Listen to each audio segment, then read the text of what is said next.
انت قوي وجامد، مش انت قوي وجامد؟ يا سيدي انا جامد، انت بتحسبني عشان انا جامد؟ انا جامد زي ما انت بتقول انا جامد. حلو، ادي فرصه بقى للناس التانيه ان هي تكسب فلوس وان هي تنافسك، وورينا انت جامد ولا لا.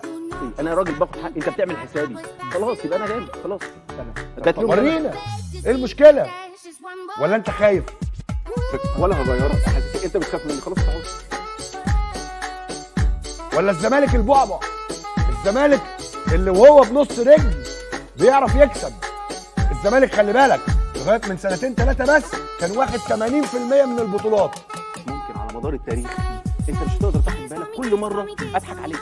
الزمالك هو البعبع، لان الزمن بيقول ان الزمالك لما بيقف بس على رجله الاثنين محدش بيعرف يقف قدامه.